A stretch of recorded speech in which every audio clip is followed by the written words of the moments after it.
Hey everyone, and welcome back to Mystery Rift. Today, we're diving back into the heart of the enigma that has defined my life's work, the missing 411 phenomenon. This is about people who step into the wild national parks, deep forests, remote trailheads, and then simply vanish without a single logical explanation. It's not about being lost. It's about a pattern of unexplained disappearances that defy all standard search and rescue protocols, and, indeed, common sense. These are the cases that leave seasoned professionals shaking their heads, whispering the same unnerving question, what the heck happened to them? The Can-Am Missing Project is the overriding name for our organization, documenting the facts, no matter how extraordinary the circumstances may be. For those who haven't heard, our latest film, Missing 411, the UFO Connection, has sparked intense debate, specifically regarding the title. I want to be crystal clear, I never claimed it was an alien connection. The key is the term UFO, an unidentified flying object, a visual anomaly that cannot be named. We are dealing with facts of the event, no matter how strange they seem, because this project never makes reckless claims.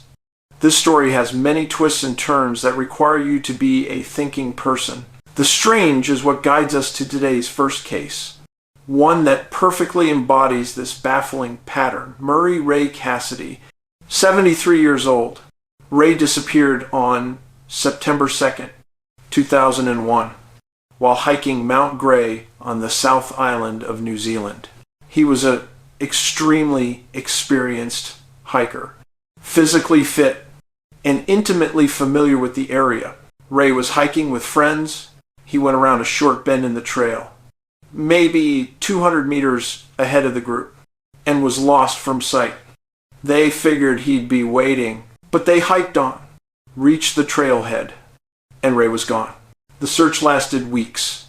Airplanes, helicopters, dozens of trained canines. Nothing. And yet, the statements from the seasoned search coordinators are impossible to ignore. One said he was seen 1 minute and gone the next. He just completely vanished off the face of the earth. The most chilling quote came from a search and rescue veteran. It was just as though someone had come down from above and zapped him into a flying saucer. Think about the implications of a professional using that language. Zapped him. For 3 months, searchers kept returning. But those sensitive cadaver dogs, which can pick up a scent miles away, never picked up a single trace of him. Our next case is deeply unsettling and comes from a verified cluster area, the Pecos Wilderness in New Mexico. A cluster where dozens of people have disappeared over the years. Keith Haggard, 55 years old, was highly intelligent, a geologist, an athletic man who loved the outdoors, and he knew the Holy Ghost trailhead well. On April 24, 1987, he left his Santa Fe residence for a short afternoon hike, telling his wife he'd be back that night. He never returned.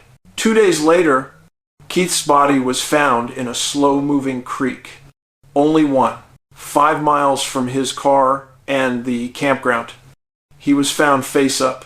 The facts are contradictory. Cause of death, exposure to the elements, hypothermia.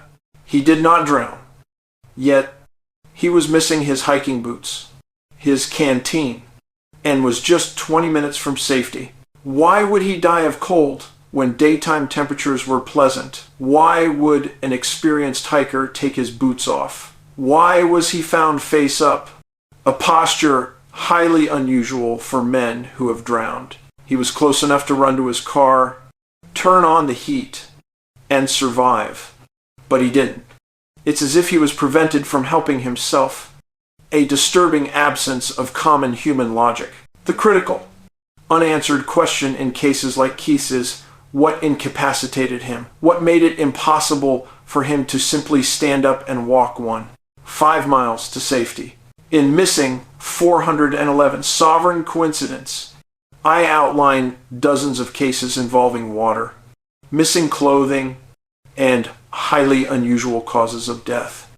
The possibility we must consider is that he was given a large dose of GHB. George Henry. Boy, this powerful drug renders a person immobile and helpless. If you were administered GHB, you would lie there in the cold water, unable to move, and eventually the hypothermia would become fatal. It would appear to be death by exposure, sadly, in 1987, and often even today. The medical examiner did not test the body for GHB. It is not on the standard 24-count toxicology panel. I implore coroners in any case where a body is found in the water under suspicious circumstances. GHB must be added to the drug screen. We may be missing the invisible link in these water-related disappearances. But the bizarre is not limited to the deep wilderness. Sometimes these entities or events brush up against the edge of civilization. I received an account from a former cop working the midnight shift in a suburb north of Chicago, near a wooded creek area. A false alarm call brought him and 4 partners out late one winter night. He turned and saw a figure, a naked woman, 5 feet tall, with long, pale hair and extremely white skin, standing just yards away. She saw him, froze, and then bolted into the dark woods. She was gone in a matter of seconds. The sound she made rushing through the thick underbrush was unnaturally quiet, not the sound of a small human desperately running. The cop's unsettling premonition was confirmed. During his regular patrols there, he often felt an overwhelming sensation of being watched. A feeling so powerful he had to fight the urge to run back to his car. Was this some entity, perhaps what he called a sprite, that used a portal, a method of transportation we explore in the film, and was surprised to exit in a residential neighborhood at 2 a.m. to find 4 armed police officers staring back? The thought is utterly chilling. My research is about facts and patterns. It's about being a voice for the missing. But this work is constantly attacked by those who seek to deny the pattern. I must issue a stark warning. Do not believe the blatant lies and inaccuracies you find about this project on Wikipedia. It is full of falsehoods that have been used to prevent open discussion. The village, the viewers, are the only ones who can help fight this intellectual dishonesty by sharing the facts. Finally, we return to the very real threat of chronic wasting disease, CWD, or zombie deer disease. It is real. It is spreading. And the prions that cause it are virtually indestructible in the soil. If you or a loved one hunts in a CWD-affected area, you must get that meat tested. It is often free. Do not risk it. This is a very serious threat. The missing 411 cases are not resolved. They continue to happen.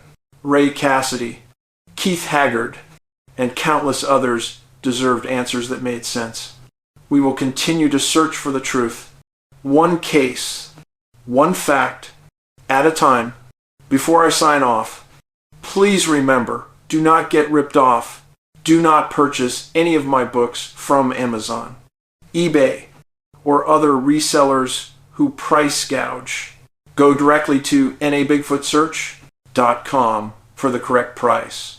And finally, I ask you to do something kind and friendly for your neighbor this week.